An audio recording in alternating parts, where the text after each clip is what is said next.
పెద్ద వరదలు కొట్టుకుపోతున్నవాడు కనపడ్డ గడ్డిపోసను పట్టుకొని బయటపడదామన్న ప్రయత్నం ఎట్లా ఉందో మీది అట్లాగే ఉంది. చేసిన తప్పు నుంచి బయటపడటానికని చెప్పి మీరు చేసిన వాదన బలహీనంగా ఉంది. ఎట్టి పరిస్థితులలో కూడా మీ ఎన్నిక రద్దు కావడం ఖాయం. అయితే స్పీకర్ చేస్తారా లేదా కోర్టు ద్వారా జరుగుద్దా? తప్పకుండా మీ ఎన్నిక రద్దు అవుతుంది. ఉప ఎన్నికలు వస్తాయి. అందులో ప్రజలు మీకు సరైన బుద్ధి చెప్తారు. మీ రాజకీయ జీవితానికి శాశ్వతమైన సమాధి కూడా కడతారు. అందులో సందేహం ఏం లేదు. ఎట్టి పరిస్థితుల్లో కూడా మీరు చేసిన తప్పు దొరికిపోయిన ప్రజల ముందట ఇంకా మేము దాచుకుందామనే ప్రయత్నం చేస్తే ఇంకా అబాస్ పాలవుతారు తప్ప ఇంకొకటి ఏం లేదు. రేవంత్ రెడ్డి కాపాడే ప్రయత్నం రేవంత్ రెడ్డి కాపాడుతాడని మీరు అనుకుంటున్నారు. రేవంత్ రెడ్డితో కాదు, ఎవరితో కూడా కాదు. చట్టం ఆ రకంగా ఉంది.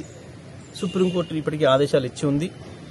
మీరు 3 నెలల లోపల నిర్ణయం తీసుకుంటారా లేదా మేము తీసుకోవాలని అని చెప్పిన తర్వాతనే ఇవాళ స్పీకర్ గారు 2 నెలలు ఆగి 2.5 నెలలు ఆగి ఇప్పుడు నోటీస్ ఇచ్చినాడు. వాళ్ళకి చివరి క్షణం వరకు ఏదో మనం కూడా చివరి ప్రయత్నం చేస్తాం కదా, వెంటిలేటర్ మీద పెట్టి చివరి క్షణం దాకా బతికించుకుందామనే ప్రయత్నం ఎట్లయితే చేస్తామో ఆ ప్రయత్నంలోనే వీళ్ళు ఉన్నారు.